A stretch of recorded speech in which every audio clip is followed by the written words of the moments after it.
Assalamualaikum warahmatullahi wabarakatuh. Selamat malam, perkenalkan nama saya Andika Saputra dengan NIM 41520120049, mahasiswa jurusan Teknik Informatika. Pada kesempatan ini saya ingin menyampaikan presentasi untuk tugas besar 2 mata kuliah Bahasa Indonesia yang berjudul Bahasa Indonesia diminati dan dipelajari oleh bangsa-bangsa di dunia.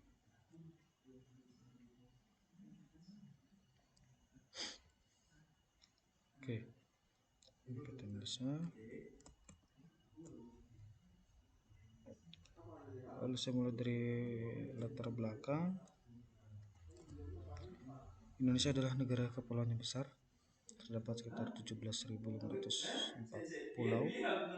Indonesia juga merupakan negara yang memiliki daya tarik tersendiri ya untuk dikunjungi. Jadi tak heran banyak orang asing yang dari berbagai negara yang datang ke Indonesia baik untuk melanjutkan studi, bekerja ataupun hanya untuk sekedar berwisata. Hal ini membuat mereka menganggap penting untuk mempelajari bahasa Indonesia. Bahasa Indonesia mengalami perkembangan yang pesat, tidak hanya di Indonesia, tapi juga di luar negeri. Terbukti banyak penutur asing yang berminat mempelajari bahasa Indonesia atau yang dikenal dengan BIPA, yaitu bahasa Indonesia bagi penutur asing.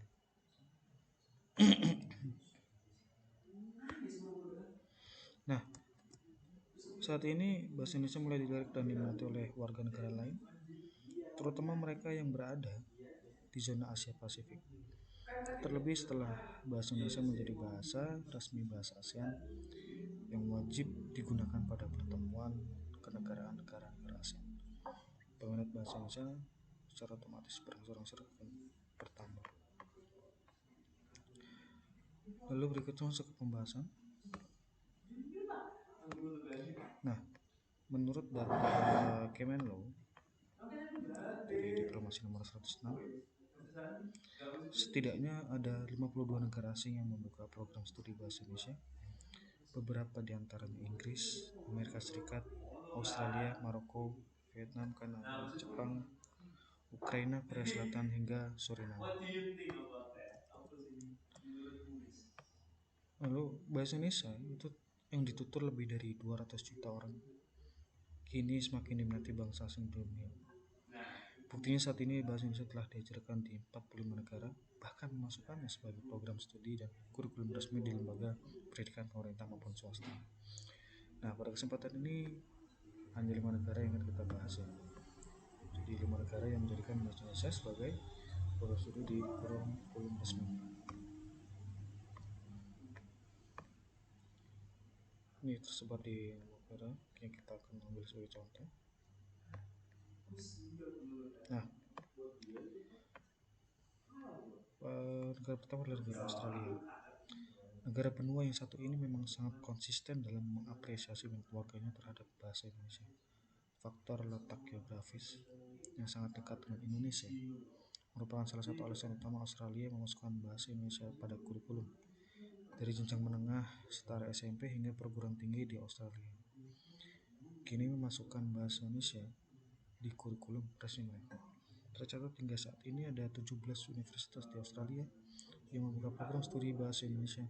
Di antaranya adalah The Australian National University, The University of Sydney, dan juga University of Adelaide. Bahkan di Bookman Anglican School Canberra, bahasa Indonesia menjadi pelajaran wajib bagi siswa TK hingga kelas 7 dan menjadi pelajaran pilihan bagi siswa kelas 8 hingga kelas 12. Lalu berikutnya negara Kanada. Negara di belahan utara benua Amerika ini adalah salah satu negara yang gencar dengan program imigrasinya. Terbukti saat ini program tersebut menargetkan 1 juta imigran baru yang masuk ke Kanada setiap tahun.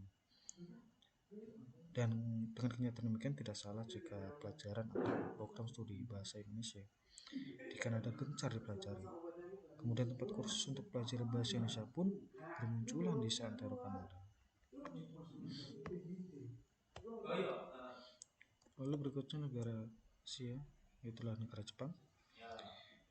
Di Indonesia sudah banyak sekali ya kita temukan beberapa kursus bahasa Jepang, terutama di kota besar. Bahkan banyak kampus di Indonesia yang membuka program studi bahasa Jepang.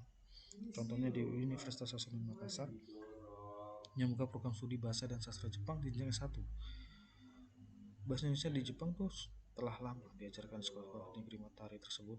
Salah satu universitas paling top di Jepang yaitu Universitas Tokyo bahkan telah membuka program studi bahasa Indonesia dalam Tokyo University of Foreign Studies atau STUFS. Program studi ini sangat diminati oleh pelajar Jepang. Bahkan saingan dalam ujian masuknya pun juga sangat ketat. Tidak hanya di tingkat universitas, beberapa sekolah di Jepang pun menjadikan bahasa Indonesia sebagai salah satu mata pelajaran bagi para siswa.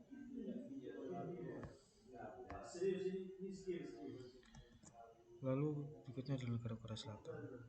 Negeri ginseng yang populer dengan K-popnya ini ternyata menjadi salah satu negara yang membuka program studi bahasa Indonesia di sekolah mereka. Bahkan program studi bahasa Indonesia menjadi salah satu jurusan favorit di Busan University of Foreign Studies. Saking banyaknya peminat, pihak kampus pun membatasi penerimaan mahasiswa yang daftar.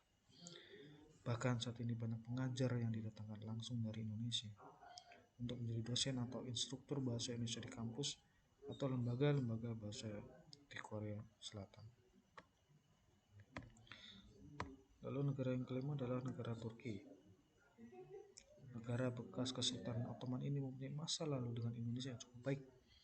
Selain latar belakang agama, Turki dan Indonesia ini mempunyai hubungan baik sejak abad pertengahan. Terbukti saat itu Kesultanan Aceh meminta bantuan armada Turki untuk mengusir Portugis dari Malaka. Sejak saat itu, Sultan Selim II mengirimkan armadanya membantu Kesultanan Aceh. Saat ini hubungan Turki Indonesia juga semakin baik. Baru-baru ini Turki bahkan telah meresmikan pelajaran bahasa Indonesia dan bahasa Melayu menjadi pelajaran resmi di sekolah-sekolah dan universitas di Turki. Pendidikan bahasa asing di sekolah-sekolah Turki mulanya hanya terbatas pada pelajaran bahasa-bahasa Eropa. Bahasa Indonesia dalam kurikulum tersebut bukanlah tanpa sebab. Bahasa Indonesia memiliki penutur yang cukup banyak, yakni sekitar 260 juta orang. Selain itu, bahasa Indonesia juga menempati urutan ke-6 penutur terbanyak di internet. Lalu menurut data Kemendikbud, jumlah penutur bahasa Indonesia di benua Amerika dan Eropa mencapai 2 juta. Benua Asia Pasifik dan Afrika mencapai 2,4 juta. Benua Asia Tenggara 5,2 juta dan negara Indonesia sendiri pun mencapai 269 juta. Kemudian menurut katadata.co.id, bahasa Indonesia termasuk dalam kelompok pengguna terbesar di dunia.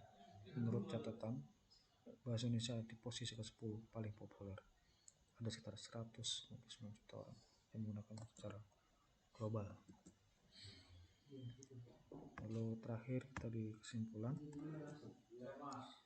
banyaknya pengguna bahasa Indonesia tentunya tidak lepas dari peran berbagai pihak, termasuk dari pihak pemerintah di bidang pendidikan. Semakin banyak orang yang mengenal dan mempelajari bahasa Indonesia, maka interaksi antar negara dan antar budaya akan semakin lancar.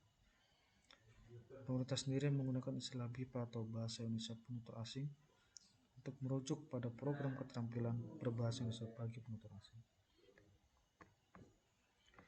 Perkembangan bahasa Indonesia terus meningkat pesat, bahkan melebihi bahasa induknya yaitu bahasa Melayu. Bahasa Indonesia memiliki keunggulan historis, hukum, dan linguistik.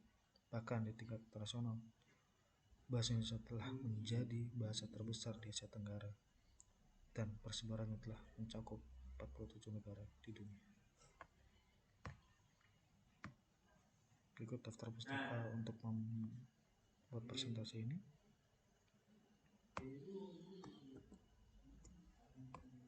Akhir kata, kita sampai di terakhir. Saya ucapkan terima kasih atas kesempatan atensinya. Mohon maaf apabila ada salah-salah kata. Wassalamualaikum warahmatullahi wabarakatuh.